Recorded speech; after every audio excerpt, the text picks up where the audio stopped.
You know, I had a moment this morning that I think a lot of people are probably having right now. I opened my news feed, I looked at my email, and I just felt tired. Tired. Yeah, just exhausted. It feels like every single headline, every corporate memo, every, LinkedIn post is just screaming at me about AI. Mm-hmm. And it's always this binary screaming match. On one side, you have the world is ending, the Terminator is coming crowd. Right, the apocalypse. And on the other, it's this utopian, the Jetsons are here, and robots are going to peel your grapes for you crowd. It's loud, it's frantic, and honestly, it's just paralyzing. It is paralyzing. And that noise is, I think, really dangerous because it forces you to look at the extremes.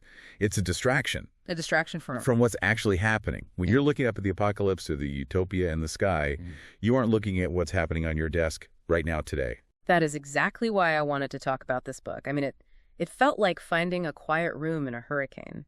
It's called The Quiet Disruption, How Artificial Intelligence is Reshaping Work, Power, and Trust Before We're Ready. By Imke. Right.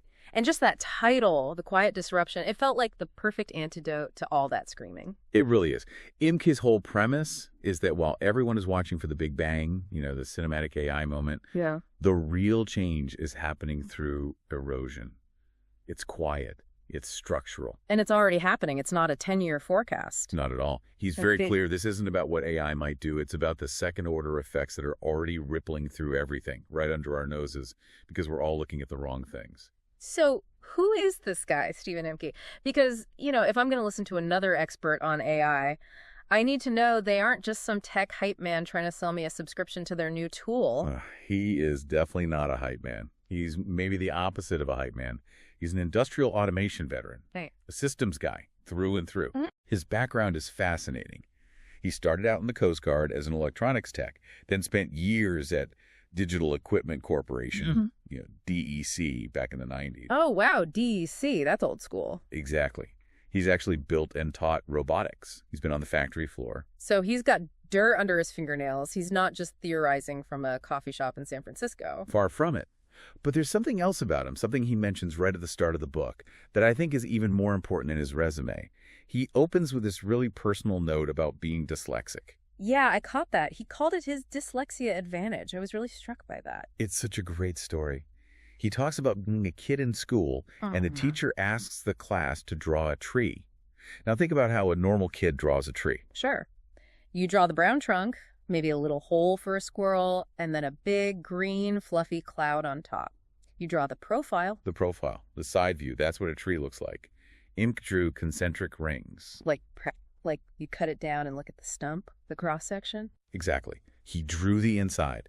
He saw the structure, the growth history, the system that made the tree stand up in the first place, not just the pretty picture on the outside. And that is exactly how he approaches AI in this book.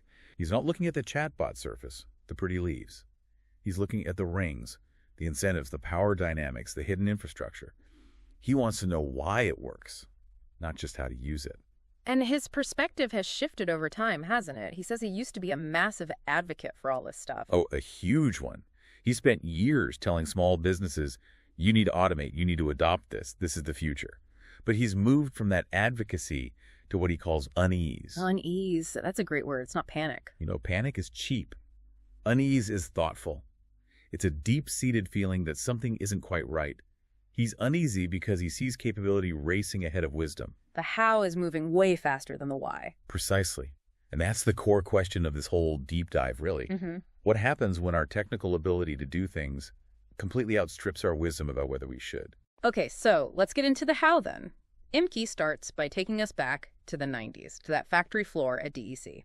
And I think this is just crucial because we have to understand how automation today is a completely different animal from automation back then. It's a different species entirely, a different phylum. When Imke was working with industrial robots in the 90s, these massive machines building hard drives, those things were impressive. They were fast, they were strong, but they were, and this is his word, bounded. Bounded. Okay, paint the picture for me. What does that mean? Imagine a factory floor. It's loud. You hear the hiss of hydraulics, the clank of metal. And in the middle of it all, there is this giant yellow robotic arm moving faster than a human eye can even track. Okay. But, and this is the absolute key, That arm is inside a cage. A physical cage. A literal steel mesh cage with safety interlocks all over it. If you so much as open the door, the entire machine would stop instantly. The robot had zero agency. Zero. It couldn't decide to do anything. It's not a thing. It followed rules programming that lived in a human's head and on a computer terminal outside the cage. It was a tool, just like a very, very complicated hammer. It didn't know anything. It was physically contained. Physically and logically contained. Now, Imke compares the shift we're seeing today to the invention of the transistor. Interesting analogy. Think about it. When the transistor first came along, it didn't just make radios a little smaller, it became infrastructure. It became so cheap, so reliable, so omnipresent that it allowed electronics to be embedded in everything. And AI is the new transistor. That's the argument. AI is basically cognitive capability becoming cheap, fast, and infrastructure grade. But here is the terrifying part. This new robot doesn't have a cage. Because it lives in the software. It lives in the software, it lives in the cloud, it lives on your phone. The intelligence has escaped the machine. It's portable. It scales instantly. You can't put a safety interlock on a piece of code that can replicate itself across 1 million servers in a single second. And that leads to this concept he talks about called the vanishing buffer. And this really, really stuck with me because I don't think we appreciate how much buffering humans actually do in our day-to-day work. We are the ultimate buffers. Yeah. We are the system's friction. Think about the old way of doing business, any business. Let's say a stock trading algorithm suggests a massive, risky trade. Okay. In the old days, a human broker would get that ticket. They would look at it, maybe frown, maybe sip their coffee, take a beat, and say, wait a minute, that looks weird. And they wouldn't press the button. The pause. The pause. Yeah. The judgment. The friction. We provided the friction between the decision and the action. An editor reads the article before it publishes. A manager approves the new schedule before the factory shifts start. A doctor reviews the lab results before calling the patient. And now, what's happening to that pause? Now, we are systematically wiring AI directly into the execution layer. The AI writes the email and sends it. The AI analyzes the grid load and switches the power substation. The AI sets the dynamic price and charges the credit card. The human in the loop is being taken out of the loop. Because humans are slow, we're expensive, we need coffee, we need sleep. From a pure efficiency standpoint, the human buffer is a bug, not a feature. So efficiency is killing the safety valve. Precisely.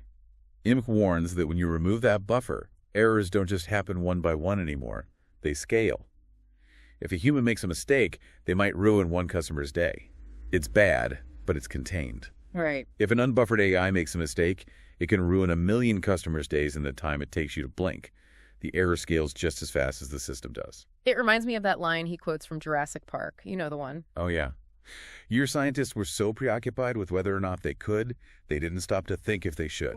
It's the perfect quote for this moment. We are so obsessed with the fact that we can automate the loop, that we can remove the human, that we aren't stopping to ask if that loop needs a human for resilience, for common sense. We're trading resilience for speed, and that's a very dangerous trade in the long run. But hold on, I want to push back on this a little bit, because if I'm a business owner, speed is good, lower costs are good.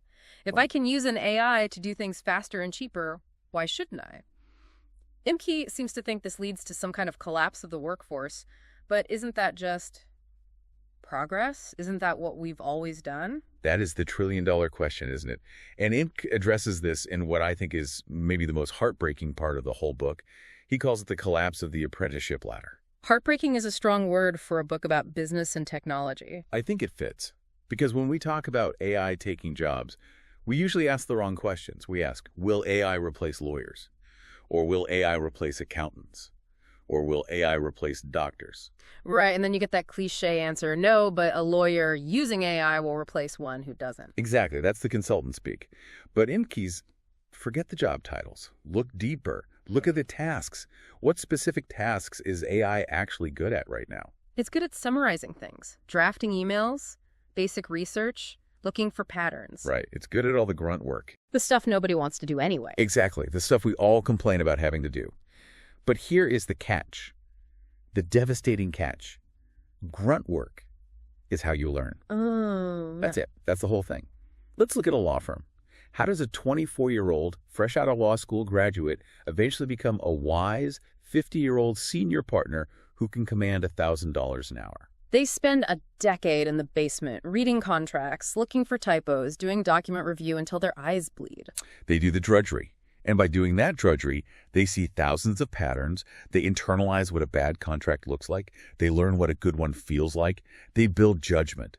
They're apprentices. That is the entire model of how we create experts. And now the AI does the drudgery. The AI does it in seconds, for pennies on the dollar. So the law firm or the accounting firm or the engineering firm looks at its profit and loss statement and says, wait a minute, why are we hiring 5 junior associates at $150,000 a year?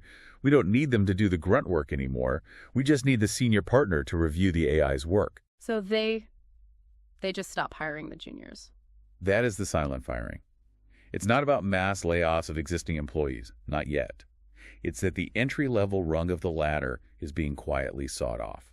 So in 10 years, where do the senior partners come from? We don't know. And that is the institutional suicide that Imke is warning about. We are so focused on this quarter's efficiency gains that we are literally burning the bridge that creates our future experts. We're breaking the mechanism that reproduces human expertise. This sounds like an absolute crisis for education, too. I mean, if I'm a student right now borrowing $100,000 to get a degree in a field where the entry-level job is vanishing. Imke has a term for that feeling. He calls it pre-traumatic stress. Wow, that hits hard. Usually we talk about post-traumatic stress, PTSD, which happens after a disaster. This is the ambient, low-grade stress of anticipating your own obsolescence. I can feel that. Imagine taking on all that debt to learn how to write code or draft legal briefs or do financial analysis while you're watching a constant ticker tape of news stories telling you that a piece of software can now do that very thing better, faster, and cheaper than you ever will. It makes the degree feel like a fake ticket for a train that's already been canceled. And it creates this sense of nihilism, I think, especially in the younger generation. They feel like the economic system has no use for them. Imke references Yuval Noah Harari's term here, the useless class. Which just sounds incredibly harsh. It is harsh, but we have to be really clear about what it means. It doesn't mean that people are useless human beings. Mm-hmm. It means that from the cold, hard perspective of the economic system, their labor is redundant. Okay. Imke uses a metaphor here that is controversial, but I think it clarifies the economic reality perfectly. He calls these AI systems digital immigrants. Whew. Yeah, that's a loaded term. It is. But he asks us to strip away the politics for a second and just look at the raw economics. From a business owner's perspective, an AI agent is a worker that arrives fully trained. It doesn't need a visa. It doesn't need health insurance. It doesn't sleep. It doesn't sleep. It doesn't complain. It doesn't form a union. It doesn't need a social contract. And it doesn't go out and buy sandwiches at the local deli for lunch. Exactly. It doesn't participate in the consumption side of the economy at all. It just produces. So if you are a human trying to sell your labor in that entry-level market, you are now competing against a digital immigrant that works for the cost of electricity and is getting exponentially smarter every day. That is a losing battle. It's an impossible battle to win on cost. So if the ladder is broken, what's the solution? Does Imke say we should just ban the AI juniors, go back to the old way? He suggests something that I think almost no CEO in a publicly traded company wants to hear. He calls for intentional friction. Intentional friction. That sounds like the opposite of business. It's choosing to be inefficient on purpose. A firm might have to look at the situation and say, yes, the AI can write this brief cheaper and faster, but we are going to hire the human junior associate anyway, and we are going to make them write it because our long-term survival depends on our ability to create the next generation of partners. That requires a level of long-term thinking that the stock market usually punishes, not rewards. Which is precisely why this is a disruption. It breaks the standard capitalist incentive of efficiency at all costs. He's arguing that if we don't intentionally choose to be inefficient in the short term, we will lose the very capability to be wise in the long term. There's that theme again. Capability versus wisdom. It's always there. It's the central thread of the whole book. Okay, so that's the workforce crisis, a broken ladder. But Imke argues there's an even deeper layer of our societal infrastructure that's eroding at the same time. Trust. And this is part 3 of the book. Truth, trust, and the cost of reality. This section honestly gave me chills because he does that thing again where he looks at the system, at the history. He asks us to consider that for thousands of years, reality was expensive to fake. Expensive how? What does that mean? Think about it. Go back to the Middle Ages. If you wanted to forge a royal decree, you needed a skilled calligrapher who could mimic the king's hand. You needed the right kind of parchment, the official wax for the seal. It was hard. It took skill and resources. Okay. If you wanted to fake a photograph in 1950, you needed to be a master in the darkroom. It was an art form. If you wanted to fake someone's voice, basically impossible for most of history. So the difficulty of faking it was a kind of natural security feature. Exactly. The cost of the lie was the barrier. We could generally trust things not because people were inherently more honest, but because lying convincingly was just really hard work. And now lying is automated. Lying is free. Lying is instant. AI makes reality cheap to fake. And Imke really pushes us to stop thinking about this just in terms of politics and elections. We always jump to, oh, the Russians will fake a video of a politician. Sure, that's bad. But think about the day-to-day reality of running a business. You mean like fraud? Think about the trust infrastructure of your company. Let's play this out. Let's say you're the controller at a mid-sized business. You get a voicemail on your phone. It's from your CEO. Okay. It's her voice. It has her cadence, her little verbal tics. She sounds a little stressed, a little rushed. And she says, hey, I'm stuck in this meeting and I can't get out. I need you to authorize that wire transfer to the new vendor now. I completely forgot to do it this morning. I'd probably do it. It's the CEO. Most people would. But it's a clone. It's an AI-generated voice. The money's gone. That is absolutely terrifying. Now, play that out one more step. After that happens once, what do you do next time? If you can't trust the voice on the phone, what is your new process? I guess I have to verify everything all the time. You have to add friction back into the system. You have to call her back on a separate pre-approved number. You have to use code words. You have to get a digitally signed email for every single request. Suddenly, the speed of business slows down to a crawl. Right. Imke argues that trust is an economic lubricant. It makes everything move smoothly. When you remove it, everything grinds. The gears heat up. Just doing business becomes exhausting and expensive. And then there's the flip side of that. He talks about the liar's dividend. This is almost worse. This is the cynical reaction. So reaction A is being gullible and filing for the fake. Reaction B is, in some ways, much worse for society. You stop believing anything. Cynicism becomes a defense mechanism. Right. A real video comes out of a CEO doing something actually illegal or immoral. And they can just shrug their shoulders and say, oh, that's obviously a deepfake. And because we all know that convincing deepfakes exist, a huge chunk of the population will just give them the benefit of the doubt. So the truth itself loses its power to hold people accountable. It's the erosion of shared reality.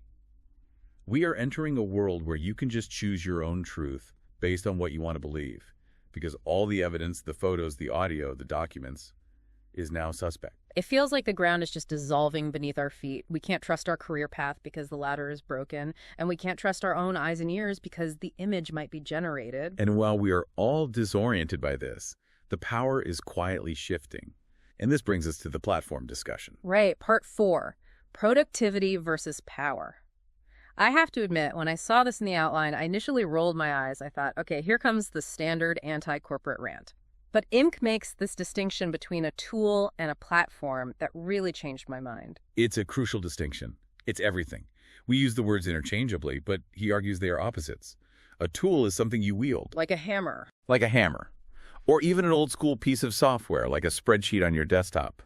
You buy it, you own it, you use it to make something for yourself. If you build a chair with a hammer, you own the chair. The value you create stays with you. And a platform. A platform is a place you inhabit. He compares it to a company town in the old mining days. You live in the company's house, you buy your food at the company store, and you work in the company mine. The platform sets all the rules. So you're saying AI, it isn't a tool. We all talk about it like it's a tool. Imke argues that AI, especially these large language models, is the ultimate platform. You don't own ChatGPT. You work inside of it. You log into their world. You feed it your data, your prompts, your creativity. That gives you some output. It gives you output, sure, but the platform sets the rules. It sets the price. It can change the algorithm tomorrow, and most importantly, it learns from everything you do. So the more I use it to do my work, the smarter the platform gets, but I don't own any of that accumulated intelligence. Exactly. And here is the economic trap that almost everyone is missing. We embrace it for the initial efficiency gains. We say, wow, I can now write 5 marketing emails in the time it used to take me to write one. This is amazing. Yeah. But think about what happens when every marketing person has that same platform. The standard just goes up, the expectation changes. The standard goes up and the price of the service goes down. If every copywriter in the world can suddenly produce 5 times the output, the market price for copywriting collapses. The efficiency gains are competed away. You are making more money, you're just running 5 times faster on the treadmill just to stay in the same place. So where does all that new value go if the writers aren't keeping it? It goes to the landlord, it goes to the owner of the company town, it accrues to the platform owner, Microsoft, Google, OpenAI. They capture the aggregate value of everyone's increased productivity. Imke compares these guys to the robber barons, to the old industrial titans. It's a perfect historical rhyme. Vanderbilt, Rockefeller, Carnegie. The old titans became powerful by controlling physical bottlenecks. If you wanted to ship your corn from Chicago to New York, you had to use Vanderbilt's railroad.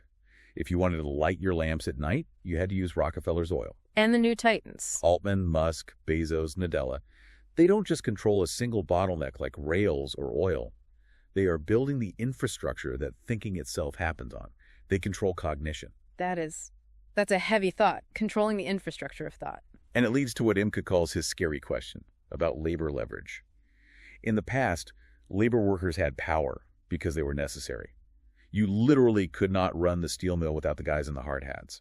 If they went on strike, the whole system stopped. The money stopped.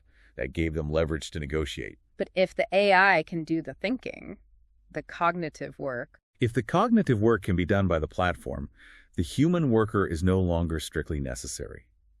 We move from being essential to being optional. And as Imke writes in one of the most chilling lines of the book, voice without dependency is just noise. Voice without dependency is just noise. Wow. I need to sit with that one for a second. It's a brutal, brutal realization about the nature of power. You can scream all you want for better wages or conditions, but if the machine runs perfectly well without you, nobody has to listen. Okay, so we've covered the digital, the economic, the psychological. It's a lot. But there's one more bill coming due, and it's one I honestly hadn't thought about at all.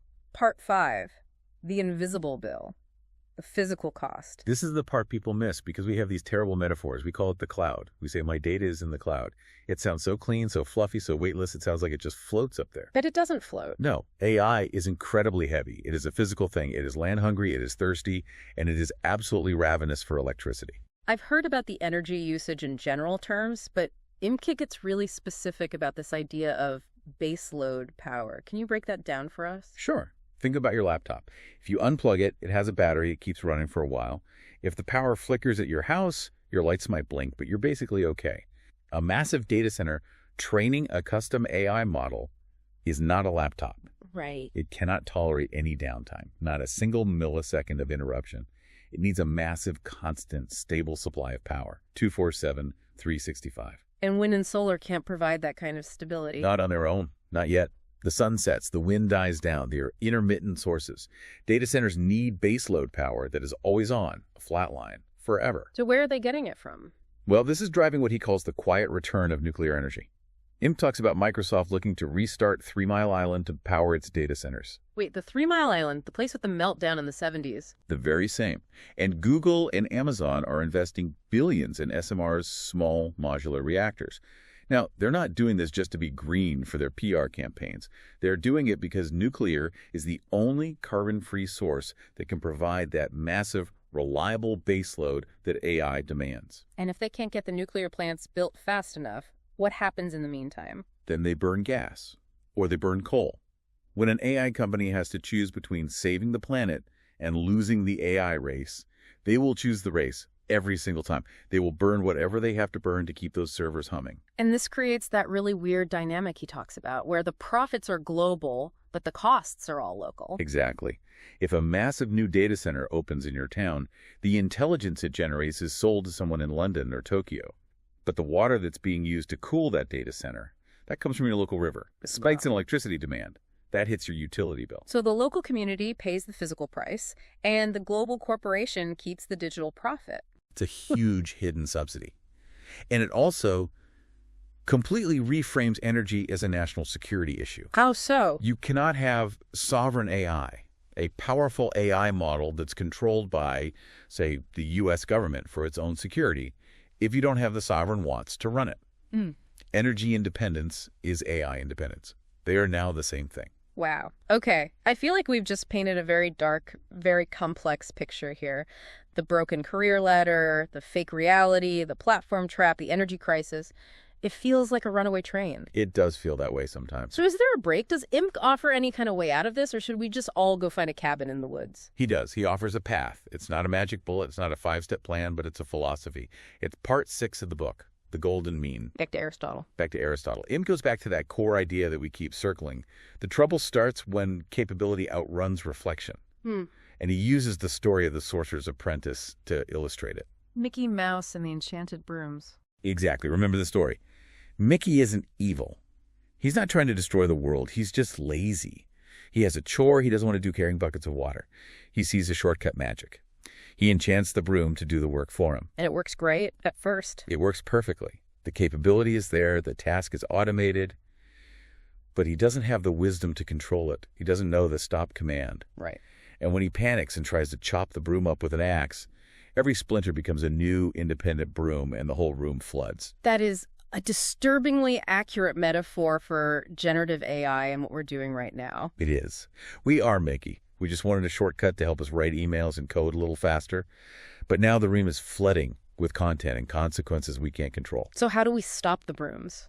Imke says we have to avoid 2 extremes. Extreme 1 is where we are now. Unfettered proliferation. Just move fast, break things, and let the room flood. Okay. Extreme 2 is totalitarian control. Ban the bath, stop the research, try to put the genie back in the bottle. That never works either. So the middle path, the golden mean. The golden mean. He calls it conscious care. We need to intentionally build guardrails. And he points out that we've done this successfully before as a society. With cars, for example. Yes, exactly.